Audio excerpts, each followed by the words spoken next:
Tonight, I'm diving into a topic that's less about lofty ideas and more about the greasy, indulgent treats of Eldhaven, a land where fast food didn't exist, but people like me still found ways to snack.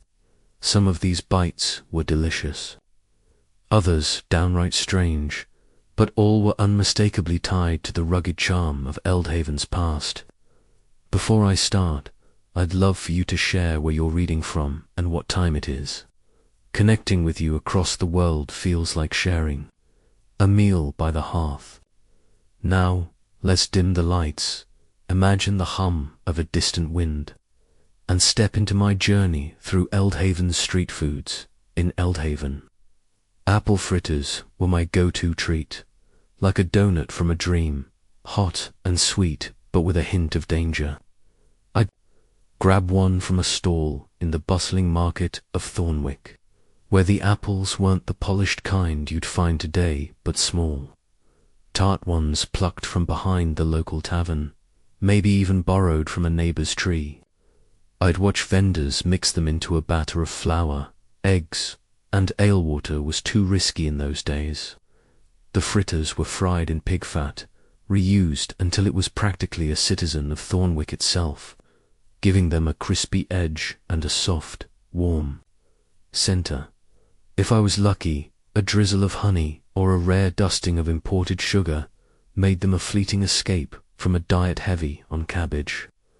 At fairs or after temple gatherings, I'd see kids and adults alike devouring them, dodging birds, trying to snatch a bite. They weren't perfect. Sometimes the apples were sour or the batter chewy, but when they hit right, one bite made me understand why people endured Eldhaven's hardships. Then there were cheese curds, Eldhaven's answer to popcorn, though less glamorous. I'd pop these bite-sized squeaky morsels while wandering the cobbled streets of Cressmore, made from fresh milk, separated with rennet from a calf's stomach. They were the baby stage of cheese, soft or rubbery depending on the day. I'd eat them by the handful, their mild chewiness a comfort after a long day. Monks in Cressmore's abbeys loved them, and I'd see travellers packing them for journeys, their faint barn-like smell a small price to pay for something so filling. They weren't fancy, but they were reliable, like a friend who shows up without fanfare. Turnip pies, though, tested my patience. In Eldhaven, where sugar was a luxury, someone decided turnips could pass as dessert. I'd try them at village feasts in Doon Valley, where mashed turnips, maybe mixed with honey or dried fruit, were baked into a sturdy crust. At their best, they were warm and slightly sweet, with a rooty comfort. At their worst, they tasted like a mistake meant for livestock. Still, they were cheap, and the crust hid a lot of flaws. I'd eat them alongside monks who seemed overly enthusiastic about their root vegetable surplus, wondering if their spices, nutmeg or chaotic dashes of pepper, were a cry for help. The real star, though, was the meat pasty Eldhaven's handheld masterpiece. I'd grab one from a roadside stall in Ironvale, its golden crust stuffed with whatever meat was available, pork or venison if I was near a lord's estate, or rabbit, pigeon, even hedgehog in leaner times. Spices like sage or garlic masked any questionable flavors, and the thick pastry kept it warm and safe from dirt or rats. I'd eat it while watching street performers or dodging market crowds, savoring its greasy warmth. Sometimes I'd spot initials carved into the crust, a claim against thieves, though I'd toss the tough edge to the dogs or spirits. It was indulgent, mysterious, and worth every bite. Asterisk, beyond Eldhaven's snacks. My journey took me to the ancient lands of Sun and Nylara, where dreams weren't just fleeting thoughts but messages from the divine. In Sundara, around 2500 BCE, I learned to see dreams as sacred telegrams, etched on clay tablets in wedge-shaped script. As a scribe in the city of Ervith, I studied under Baru priests, who read dreams like maps of the god's will. If I dreamed of eating dates, it promised good fortune. Losing teeth meant grief was near. These weren't guesses, but rules, like equations in a divine code. I once saw a king delay a battle because his dream showed a flying ox, a bad omen in Ervath's law. To seek answers, I practiced dream incubation, sleeping in the temple of Anara under a haze of incense, hoping for a vision to guide my path. The gods, I believed, spoke when I slept, and I listened with my eyes closed in Nylara. Dreams felt like sacred stories unfolding in my mind. By 1550 BCE, I was a temple scribe in the city of Vesbera, copying the seraphic dream book, a papyrus listing visions and their meanings. If I dreamed of eating crocodile flesh, it meant I'd rise to power, tied to the strength of Sebeth, Nylara's god of might. Dreams were marked as good or bad in red and black ink, and I'd pray to Thera or Sirith for clarity if a vision troubled me. I once slept in a temple sanctum, purified by rituals, seeking a healing dream for a fever. The gods, ancestors, or my own calm, my spiritual double spoke through these visions, offering truths I'd decode with priests. Nightmares, though, were different. I'd wear an amulet of Horus's eye to ward off dark spirits, reciting spells to erase their curse before they took root. In Helenara, a land of temples and oracles, I sought healing through dreams at the sanctuaries of Askara, god of medicine. In the city of Epidara, I underwent purification, bathing, fasting, sacrificing a Rambi for lying on a stone bed in the Abaton, waiting for Askara's touch. One night, I dreamed of a snake, his sacred symbol, coiling over me, and woke feeling stronger, as if divine hands had mended my soul. Physicians in Helenara, like Hippokara, saw dreams as diagnostics. A vision of flowing water hinted at kidney trouble, while being crushed pointed to chest pain. I'd consult Wanakriti, street seers, who read my dreams with flair, using manuals like the Oneric Codex by Artemius of Dalara.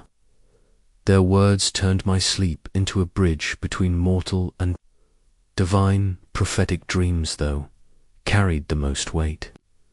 In Sundara, I heard of King Ashiel, who dreamed of victory guided by gods, bolstering his rule. In Helenara, leaders like Lysander, the bold, claimed visions of triumph before founding cities or waging wars.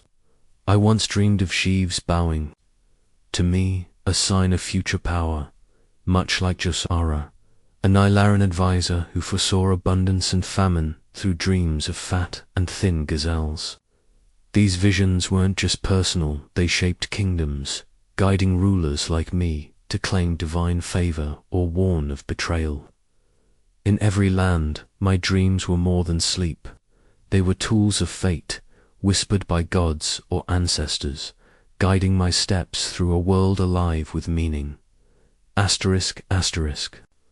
My adventures shifted to the Great Expanse, a sprawling land in the mid-9th century, where I joined the Swift Relay, a daring venture to connect the eastern city of Riverhold to the western outpost of Sunvale.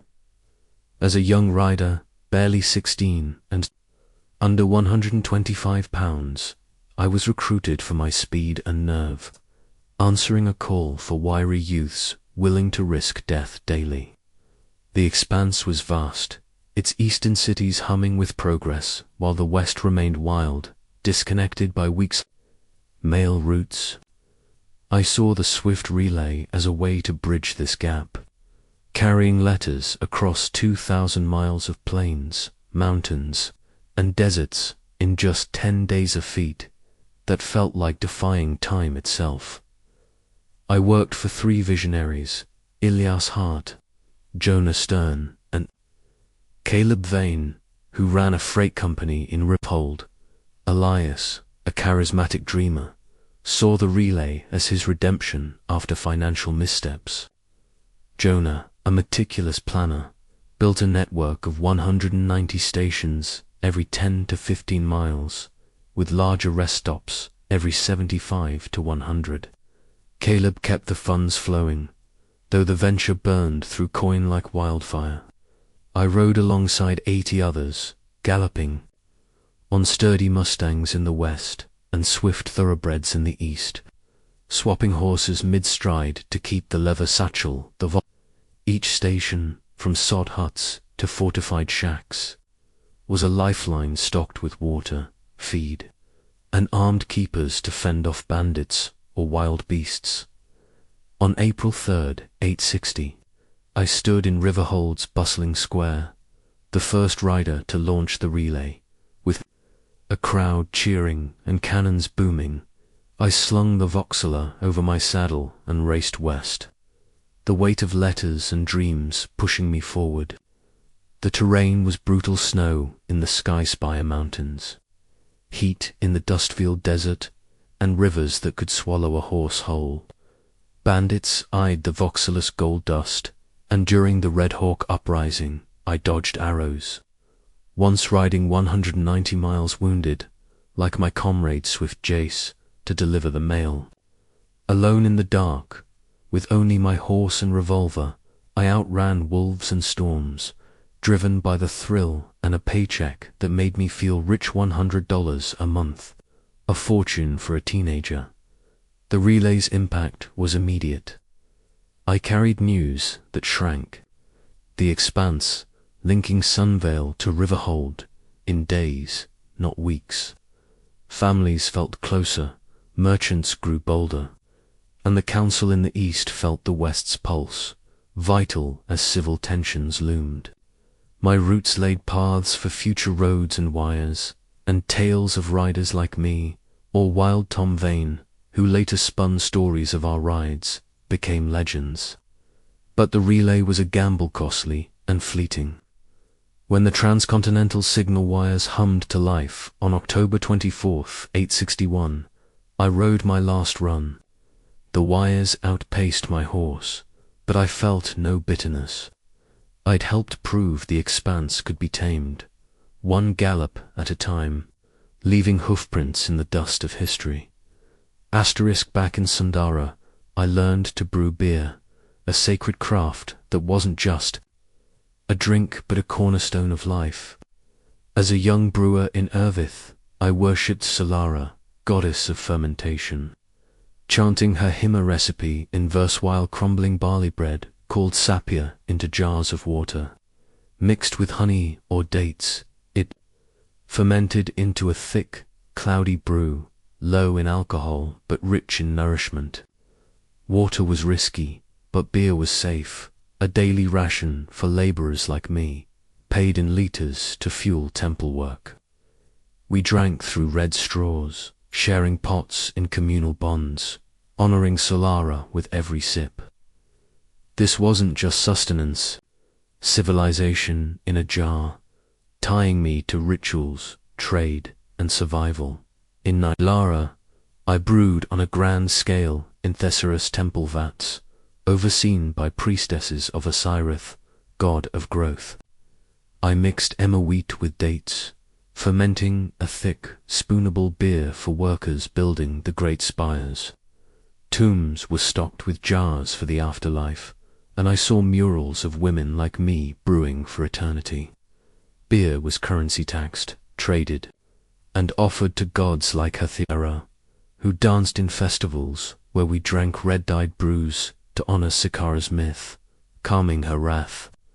Women dominated brewing, a sacred art passed from mother to daughter, and I felt pride stirring vats that fed both mortals and deities.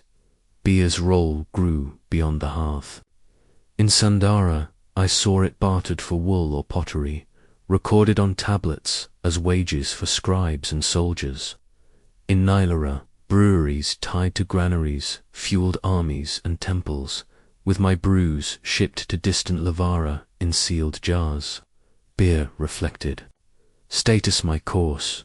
Dark brews sustained labourers, while nobles sipped lighter, filtered versions under palm canopies. As a brewer, I wasn't just a cook, but a keeper of tradition. My vats, a microcosm of commerce and faith. Today, I see echoes of my ancient brews in modern craft beers, their malt and herbs rooted in my trial and error methods. Festivals still celebrate beer as a bond, and scholars recreate my recipes from tomb residues, tasting history. Brewing wasn't just my craft, it built Sundara and Nilara, from the labourer's ration to the gods' offerings. Each sip I took connected me to the earth, the divine, and humanity's first steps towards civilization. As I raise a glass now, I'm not just drinking 'em, joining a ritual millennia old, still bubbling with life.